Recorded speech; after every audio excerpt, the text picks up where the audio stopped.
La vie, le drama et le monde coloré de Guillaume et Max, saison 4.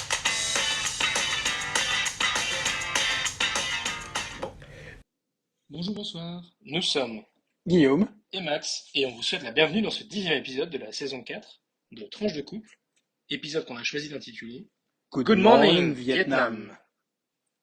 Comme d'habitude, on vous invite à vous abonner à ce podcast pour être notifié des nouveaux épisodes diffusés le lundi tous les 15 jours. On se retrouve entre-temps aussi sur notre page Facebook et sur notre compte Twitter, toujours tranche, le chiffre de couple comme le nom du podcast, ou par email, tranche-de-couple@gmail.com. Enfin, un mot, un seul, partagez sur vos réseaux sociaux, à vos proches, à toutes celles et tous ceux qui sont susceptibles d'être intéressés par le podcast. Ça nous permettra de continuer à accroître la visibilité de Tranche de couple et aussi à garder la motivation pour vous proposer cette petite tranche de nos vies tous les 15 jours. Alors aujourd'hui, on va pas se mentir, on est sur un enregistrement un peu artisanal, vous l'aurez remarqué, on va avoir des jingles qui vont être des jingles comme on le fait d'habitude, mais vous l'entendez pas parce que c'est coupé. Là, on va pas le couper parce qu'on n'a pas les capacités de montage pour la bonne et simple raison que nous sommes au, Vietnam. comme on vous le disait, ceci n'est pas une blague, nous enregistrons un podcast presque du bout du monde depuis notre chambre d'hôtel à Hoi An, au bord de la mer, dans le centre du Vietnam. Alors, Max, est-ce que tu veux un peu nous parler de ce voyage? Quand est-ce qu'on est parti? Qu'est-ce qu'on a fait? Tout ça. Allez, on commence pour cette première rubrique qui n'est pas de l'actu. Ben oui, on va faire beaucoup finalement de tranches de couple aujourd'hui. Ce sera notre Exactement. voyage. Donc peut-être vous commencez par vous parler de notre départ le jour du Nouvel An, le 31, enfin le 31 décembre. On a toujours aimé faire des 31 décembre un peu hors, vous voyez, enfin, un peu différent, un peu autre chose que ce qu'on a l'habitude de faire. Là, on s'est dit, bah, pourquoi pas le passer dans un avion? Parce que aller au Vietnam, c'est 11h30 de vol. On va pas se mentir, c'est aussi parce que ça nous arrangeait quand même. Ouais, il y avait ça aussi. Mais alors à notre grande surprise, le vol était plein. Euh, et alors, faut quand même dire que passer le Nouvel An dans l'avion, C'est nul. c'est nul. Ça n'a aucun Voilà. intérêt. Le pilote nous a souhaité La une bonne bonne année année à à Paris. 13h30 de l'après-midi en partant de Paris.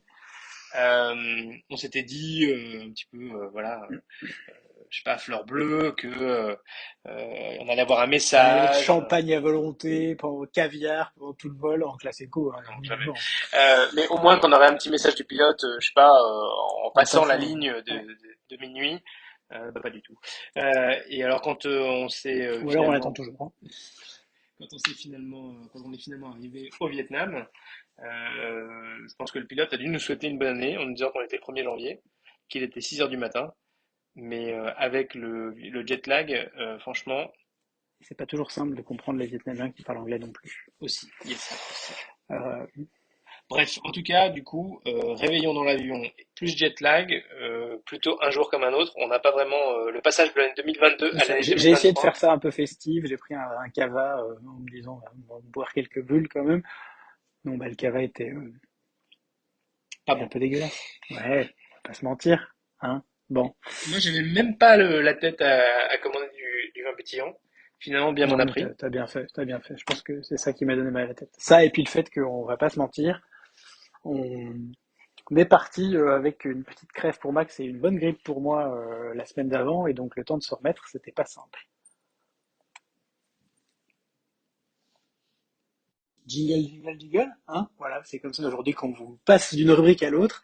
Rubrique suivante, et bien voilà, on va vous raconter un peu notre découverte du Vietnam. Pardon, il me reste encore quelques petits restes de cette grippe, qui était pourtant il y a 2 semaines, euh, mais on est arrivé au Vietnam, on a atterri à Hanoï, la capitale économique du pays, qui fait plus de 8 millions d'habitants. Alors il faut imaginer ces capitales du sud-est asiatique qui sont des villes tentaculaires qui s'étendent sur des kilomètres et des kilomètres carrés, avec beaucoup de bruit, beaucoup de monde, beaucoup de trafic. Et alors au Vietnam, on est au pays du scooter. Exactement. Alors, capitale Hanoï, capitale politique du Vietnam, on y reviendra. Politique. Et donc, on a passé 2 jours à Hanoï.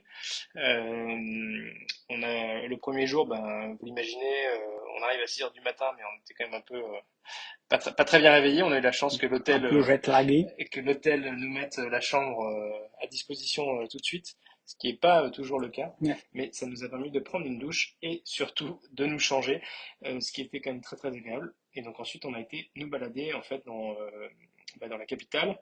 On était dans le vieux quartier colonial. Euh, et donc, ce qui était sympa, c'était que il y a une partie de cette ville qui était de ce quartier qui était bloquée à la circulation. Donc il y avait beaucoup de monde parce que le 1er janvier c'est un jour férié au Vietnam, comme le 2 janvier d'ailleurs. Mm. Et donc beaucoup de monde se baladait, donc c'était assez sympa. Euh, et puis Guillaume avait prévu un tour le soir de street food. Donc on a pu découvrir les différentes spécialités culinaires du Nord Vietnam, en tout cas une partie, avec un repas qui nous a amené dans 7 restaurants différents. Donc vous imaginez, voilà, on avait une longue journée Une courte et nuit. on a enchaîné les différents plats, mais je dois dire que c'était une très très bonne expérience. Il faut y aller, il faut y aller. Faut pas faire les choses à moitié. Voilà. Donc le lendemain, on a pu un peu découvrir Hanoï. Alors non, pardon, le lendemain, on a découvert, on a été à Ninh Binh, qui est un petit peu le Halong, La ce qu'on baie appelle la d'Along baie de terrestre, Halong on terrestre. appelle ça au Vietnam. Donc la baie d'Halong, pour ceux qui connaissent pas, c'est ces espèces de gros rochers avec des Le pain de sucre qui couverts, dépasse de la mer. voilà, qui sont couverts de végétation en partie. Et donc il y a cette baie d'Halong, il y a aussi ce qui s'appelle cette baie d'Halong terrestre au ouest, non, sud-est de Hanoï, pas Au très loin de la sud-ouest de mer. Hanoï. Au sud-ouest de Hanoï. Ouais, ouais. À l'est de Hanoï, il y a la baie d'Along maritime. Ouais, et au sud-est, Et au sud-est, il y a au sud-ouest, il y a la baie d'Along terrestre. Mais donc il faut imaginer que au lieu d'avoir la mer au milieu, vous avez pas la mer, vous avez des rizières. Alors les rizières, ouais, une chose dont on n'a pas encore parlé, dont on vous parlera peut-être juste après. euh, donc c'est la météo aussi. Et oui, parce que ici au Vietnam, au mois de janvier, c'est la saison basse touristique, donc c'était un des attraits pour nous de venir au Vietnam à ce moment-là. Mais c'est aussi l'hiver, et donc ici il fait voilà, autour de 20 degrés dans le nord, et puis plus on descend, plus il fait un petit peu plus chaud. Alors, du coup, les Vietnamiens sont emmitouflés. Je dois dire qu'on supportait bien un petit pull dans la zone de Hanoï. Ouais. Quand on descend un peu plus au sud, du coup, nous, on est assez content de porter le short et le polo. Et les Vietnamiens, eux, bah, ils nous regardent en se disant qu'on doit devoir avoir bien froid. Euh, Absolument. Et il y en a plusieurs qui ont demandé à Max d'ailleurs, But are you cold? Est-ce que vous avez froid? Ben non, on est en short et en t-shirt, mais non, on n'a pas froid. Il fait 22 degrés. C'est plutôt agréable. Finalement, la seule chose qui nous manquerait un peu, c'est le soleil. exactement. On a vu le Donc, soleil ici. On a eu le soleil le premier jour quand on est arrivé. Et un tout petit bout de soleil, je sais plus quand, à quel moment dans le voyage, mais pour l'instant, c'est à peu près tout. Alors, on qui continue sait? peut-être le parcours du voyage. Donc, après avoir passé la première journée à Hanoï, deuxième journée dans le sud d'Hanoï pour découvrir les paysages magnifiques de la baie des Landes terrestres. Le troisième jour, on a été à la découverte d'Hanoï en vélo. Et ça, c'était vraiment très chouette de pouvoir faire ce tour en vélo, à peu près une vingtaine de kilomètres.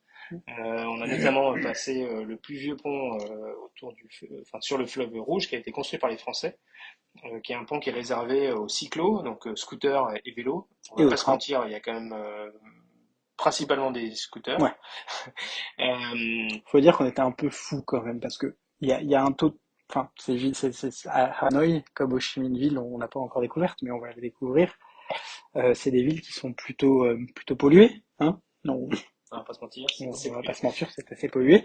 Donc voilà, on a quand même mis un masque comme tout le monde pour faire du vélo là-bas. Je sais pas si ça y aura eu beaucoup d'impact, mais en tout cas, comme le dit Max, ça fait partie des choses qu'on apprécie dans ce voyage, c'est de faire pas mal de choses, d'activités un peu physiques.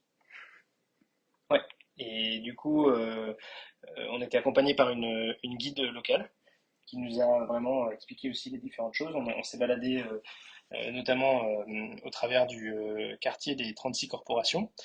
Donc en fait, dans chaque rue de ce quartier, vous avez une corporation, donc un type de produit qui est vendu.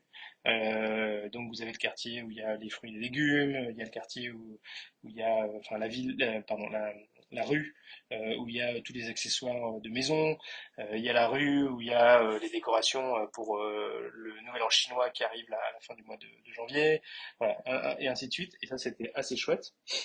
On a aussi vu différents pagodes, temples, ça, il y en a que faire. On a vu le quartier administratif et le tombeau, le mausolée de Ho Chi Minh, qui, comme vous le savez, est la grande figure au Vietnam, ainsi que sa résidence, son espace de travail, et, le parc. Et on s'est baladé dans le quartier de l'administration et des ambassades. Absolument. Non, mais c'est une chouette c'est une chouette ville à découvrir. Après, ouais, une des premières choses qu'on apprend, je crois qu'il faut le dire quand même quand on arrive à Hanoï, c'est comment on traverse une rue au Vietnam. Tu veux nous expliquer un peu, Max, comment est-ce qu'on traverse la rue au Vietnam? Alors, il y a beau avoir des feux et des passages piétons, en réalité, il faut bien voir que au Vietnam, ça n'a, enfin, c'est purement indicatif. C'est Euh, moins anarchique quand même que dans certains pays comme en Inde, par exemple, mais ça reste relativement le bazar. donc globalement, si tu attends de trouver un moment où quelqu'un va te laisser passer, bah, tu peux attendre des jours. Donc il faut y aller, ne pas regarder les conducteurs dans les yeux, simplement un peu regarder. Éventuellement, tu peux mettre un peu ta main pour faire ralentir la personne qui arrive. Ah, Max, il a Euh, très vite appris ça. voilà. Et puis ensuite, bah, il faut y aller et surtout pas s'arrêter parce qu'en fait, si Et tu pas la regarder. t'arrêtes ou si tu paniques, c'est là où ça crée des problèmes. Parce qu'en fait, si tu marches au même rythme, pas trop vite, pour traverser, bah, ils vont s'ajuster à toi en fait et ils vont aller à gauche ou à Contourner à droite. gauche à droite. Ouais. Ouais. Et surtout ne pas les regarder dans les yeux parce que c'est le meilleur moyen de créer un quiproquo et de créer un embouteillage monstre Voilà. autour d'un piéton. Mais bon, on s'est fait aussi le marché, on a visité le marché aux fleurs et on a notamment fait un bout de route qui était assez passante en vélo. Là, ça, c'était Ah pas ouais, le plus safe du monde. Mais bon, on avait des bons vélos on avait un casque. et on avait un casque. Voilà. Euh, alors ensuite, après avoir passé ces 3 jours à Hanoï, on a été dans la baie d'Along, qui est une destination euh, quasiment incontournable quand on va au Vietnam. La baie d'Along, ça a été présenté dans beaucoup de films. Enfin, c'est un paysage magnifique. James Bond, je On- crois, je sais plus quoi d'autre, mais entre Jason autres. Bourne. On, Jason Bourne aussi? Ouais. on va pas se mentir. C'est vrai que au mois de janvier, ben, le plafond est bas, il n'y a pas trop de soleil. Mais avec la brume, ça faisait aussi un paysage qui était assez sympathique. Et on a eu la chance de pouvoir faire 2 jours de croisière.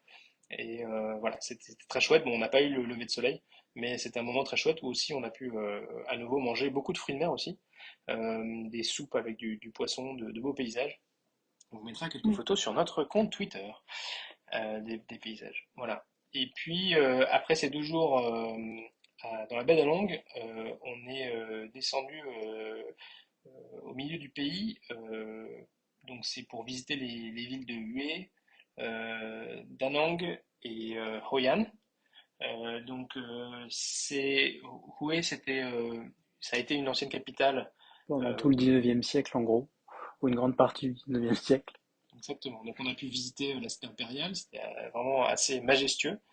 Il faut savoir que le Vietnam, en fait, c'est un mélange permanent d'influences entre, et il nous l'explique d'ailleurs, entre essentiellement la Chine, le Japon un peu plus au centre, notamment là où on est, et puis une influence vietnamienne. Et puis en marge, il y a aussi dans certains quartiers une influence plutôt française, notamment coloniale française. On a des maisons, il y a dans les montagnes des stations de haute montagne qu'on n'a pas vues, mais qui sont construites on se croirait à Biarritz ou voilà, dans des styles qui sont très européens finalement. Et puis il y a certaines maisons qui sont construites dans des styles plus européens. Mais ils ont tous les bâtiments, y compris par exemple les églises, parce qu'une grande partie du Vietnam, enfin une grande partie aujourd'hui, c'est seulement 10% de la population, mais 10% de la population est catholique, les églises ressemblent finalement un peu à des églises européennes, mais tout est fait qu'elles aient leur propre influence aussi, qui est une influence plus vietnamienne, un mélange, justement, ce mélange un peu d'influence asiatique. Voilà. Donc voilà, donc on a pu découvrir ces villes, ces sanctuaires, ces mausolées historiques, vraiment un paysage un peu différent du nord du Vietnam. On est au bord de la mer là, et malgré tout, on n'a toujours pas le soleil et le ciel bleu, mais c'est très agréable quand même. La ville de Hoi An en particulier est vraiment agréable avec un petit centre historique dans lequel on peut se balader à pied. Il y a beaucoup de belles choses, de beaux bâtiments à Mm. voir, une forte influence chinoise également. Euh, les Japonais aussi très présents. Et Hoi An, c'était aussi un port dans lequel les Occidentaux, notamment donc, les Français, les Portugais, euh, les Espagnols, faisaient relâche avec leurs bateaux. Donc c'était un gros centre économique. Euh, et donc voilà, comme disait notre guide, c'était un petit peu la Silicon Valley du Vietnam à un moment donné. C'était vraiment une foison économique du Vietnam. Pour finir notre voyage, on va partir demain à Ho Chi Minh Ville, Saigon. Saigon, de son Ils nom appellent plutôt ça, en historique. fait. En fait, ils l'appellent plutôt Saigon ici, encore au Vietnam. Ho Chi Minh Ville, c'est plutôt réservé pour, c'est le nom officiel, mais c'est la capitale économique du Vietnam. Voilà. Après, je pense qu'on vous fera un petit update dans notre prochain podcast, le deuxième de l'année 2023, sur la fin de notre voyage finalement. Ce sera l'occasion. Donc voilà. Et donc on va voir donc Saigon et puis aussi le delta du Mekong, Mekong qui promet aussi d'être aussi très différent. belle découverte. Quelque chose qu'on n'a pas trop mentionné, c'est qu'on avait continué à faire du vélo à la fois à Hue et puis à Hoi An. Et donc on a aussi pu se balader à travers les rizières. Et en ce moment, ils sont en train de planter, de semer le riz. Et donc c'est assez intéressant de les voir préparer la terre, labourer les rizières et ensuite semer le riz.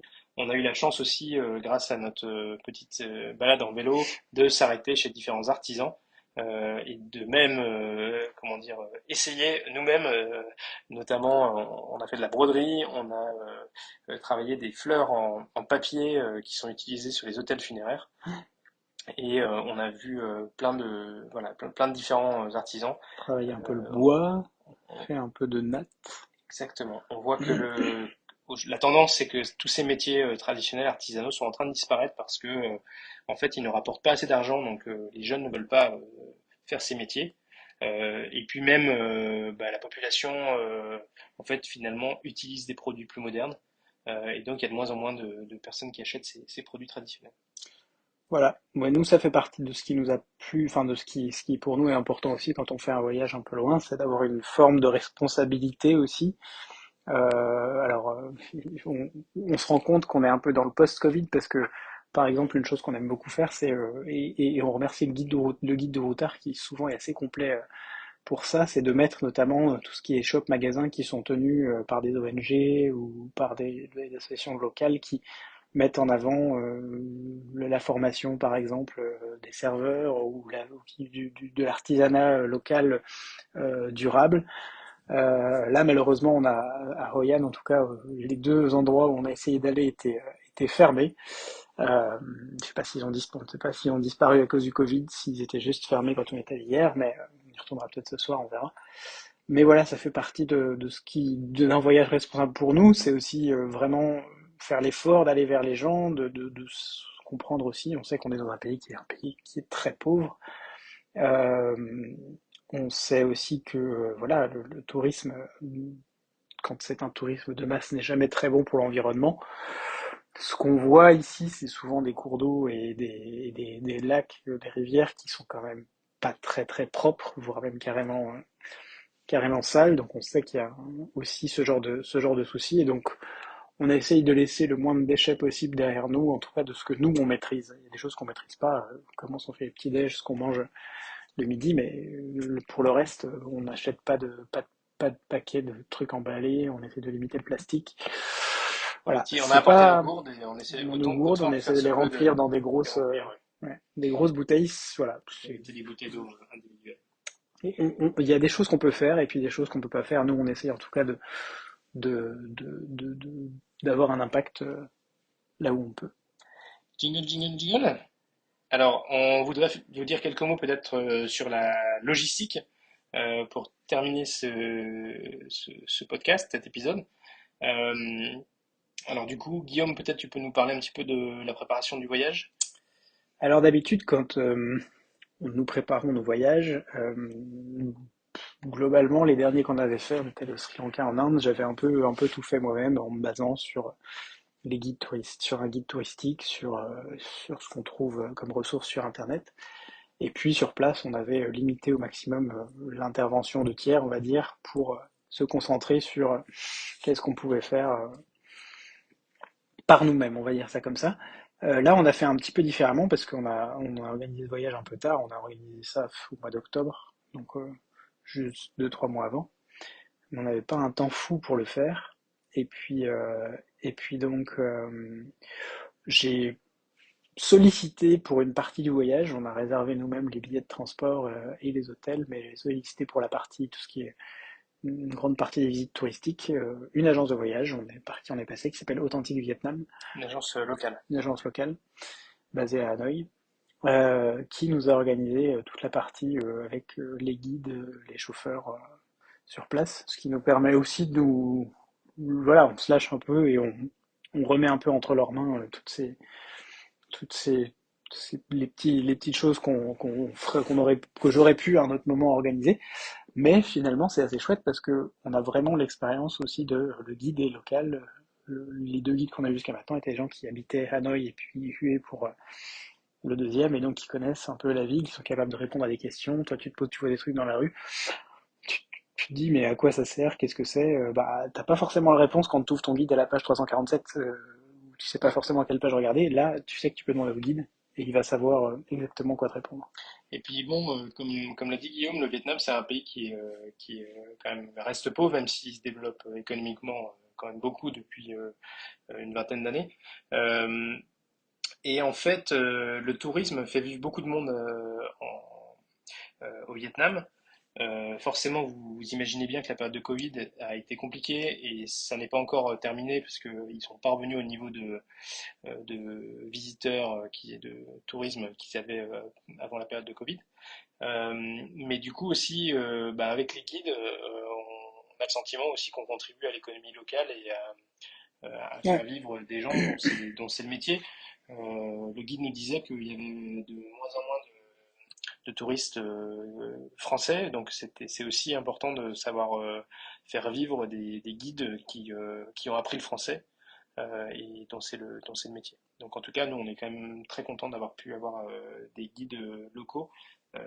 Comme l'a dit Guillaume, on n'a pas eu des guides sur l'intégralité de notre voyage, mais en tout cas pour certaines parties, pour les visites aussi, pour mm, faciliter, et puis pour nous aider aussi à découvrir des spécificités culinaires, voilà, vraiment essayer de comprendre un peu mieux la culture. Mais c'est vrai que un guide qui peut te raconter tout ça, à qui tu peux poser des questions, c'est une expérience différente d'un guide papier. ouais. Voilà, pour la gestion de l'argent, ben, on a fait comme on a fait d'habitude, c'est-à-dire qu'on a tiré de l'argent. Enfin, d'habitude, c'est un peu en fonction. Soit On peut payer beaucoup, notamment dans les hôtels et certains gros restaurants avec la carte bancaire aujourd'hui. Nous, on a une carte avec une banque qui s'appelle N26 qui nous permet de par payer sans avoir de frais dessus. mais on a quand même besoin d'avoir de la monnaie locale. Donc voilà, on a tiré en une fois pour avoir moins de frais. Et puis bon, les dollars sont aussi appréciés, dollars ou euros d'ailleurs, hein. Bon, on avait des dollars, donc on a utilisé des dollars, mais pour notamment les pourboires qu'on peut donner voilà, aux guides ou aux Ouais. personnes par exemple, quand on fait une balade en bateau, qu'il y a quelqu'un qui rame pour nous pendant 45 minutes ou 1 heure, bah, 1 ou 2 dollars, c'est toujours apprécié. Même si dans ce pays, voilà, les pourboires sont pas une obligation. Et donc voilà, si jamais ça vous plaît, c'était vraiment une bonne expérience. Ça peut être un geste que vous pouvez faire. On voulait aussi, pour finir, vous faire un petit point sur... Rubrique tech, jingle, jingle, jingle. Attention, voilà, deuxième jingle de ce podcast. rubrique tech, toujours liée au voyage. Bah, c'est vrai que il y a du wifi partout, dans les restaurants, enfin on va dire dans les restaurants, on va dire un peu plus occidentalisés ou qui accueillent des occidentaux. Dans les boui vietnamiens, y a pas on n'a pas trop de wifi, et dans les hôtels. Mais c'est vrai que parfois ça peut être utile aussi d'avoir de la data pour notamment naviguer dans la ville, se balader, trouver le restaurant que vous conseille le guide routard ou autre. Et donc on a choisi d'utiliser ce qu'on appelle une eSIM, c'est-à-dire c'est une SIM, une carte SIM numérique, pas physique, que l'on pouvait rajouter dans notre téléphone, puisqu'on a des téléphones qui nous permettent d'avoir une eSIM en plus de notre carte SIM physique. Et donc il existe des différents providers qui vendent des cartes SIM qui sont valables pendant une semaine, 15 jours ou un mois, avec un volume de data. Et donc ça vous permet en fait de vous connecter. Donc l'idéal c'est de pas laisser la carte SIM, enfin la data en permanence, mais vraiment d'allumer quand vous en avez besoin et de privilégier le Wi-Fi. Mais donc nous on a pris une carte de 5 Go pour un mois, qui va nous permettre de nous faire nos 15 jours facilement. Voilà. Et Et donc c'est à c'était côté. une dizaine d'euros. Donc un bon plan en tout cas, ça s'appelle Nomad. Vous pouvez aller voir, ils ont une app et vous pouvez acheter des cartes SIM. Voilà, en tout cas, bah, c'est un-